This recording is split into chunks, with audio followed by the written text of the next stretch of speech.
So இப்போ வந்து நம்ம இங்கே ஃபர்ஸ்ட் எடுத்ததுமே 2 ஆப்ஜெக்ட் கிரியேட் பண்ணியிருக்கோம் இல்லையா, P1 P2ன்னு. ஸோ அது வந்து நம்ம P1 P2ல ஸ்டோர் ஆயிருக்கு John 25 Alice 30. ஸோ நம்மளுக்கு P1 டாட் நேம்னு கொடுத்துருக்கோம். கெட் நேம் கிடையாது, நேம். அந்த வேரியபிள் நேமோட தான் நம்மளுக்கு மெத்தட் ஆக்சஸ் பண்ண முடியும், நேம். அப்போ நேம் P1ல என்ன இருக்கு, ஜான் இருக்கு. ஸோ ஜான் பிரிண்ட் ஆயிருக்கும், 25 பிரிண்ட் ஆயிருக்கும். ஸோ ஜான் அண்ட் 25 வந்துருச்சு. ஸோ நெக்ஸ்ட் வந்து பார்த்தீங்கன்னா இந்த கிரீட் மெத்தட். ஸோ இந்த கிரீட் மெத்தட்ல வந்து இந்த நேமும் ஏஜும், ஸோ இந்த நேம் ஏஜ் என்ன இருக்கோ அது ஜாயின் 25 பிரிண்ட் ஆயிருக்கு. ஸோ அதுக்கப்புறம் நம்மளுக்கு P2 பிரிண்ட் பண்ணியிருக்கோம். P2 ஆப்ஜெக்ட் டைரெக்டாக பிரிண்ட் பண்ணோம்னா நம்மளுக்கு 2 ஸ்ட்ரிங் மெத்தட் கால் ஆகும். ஸோ அதனால நம்மளுக்கு P2ல என்ன இருக்குது, அலைஸும் 30 இருக்குது. ஸோ P2ங்கிறதும் வந்து நம்மளுக்கு 2 ஸ்ட்ரிங் மெத்தட் கால் பண்ணி நம்மளுக்கு பிரிண்ட் பண்ணிடுச்சு. ஸோ நெக்ஸ்ட் வந்து பார்த்தீங்கன்னா P3ல வந்து நம்மளுக்கு ஜான் 25 இருக்குது.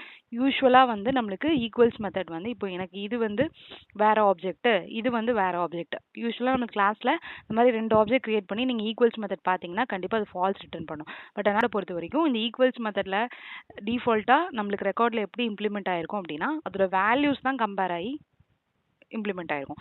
ஸோ அப்போ எனக்கு P1ல ஸ்டோர் ஆகிருக்கிற வேல்யூஸும் P2ல ஸ்டோர் ஆகிருக்க வேல்யூஸும் எனக்கு ஈக்குவலாக இருந்துச்சுன்னா எனக்கு ட்ரூ ரிட்டர்ன் ஆகும். ஸோ அதனால தான் எனக்கு இப்போ இங்கே ட்ரூ வந்திருக்கு. இப்போ சப்போஸ் நான் 25க்கு பதிலாக 26 கொடுக்குறேன்னா எனக்கு ஃபால்ஸ் வரும்.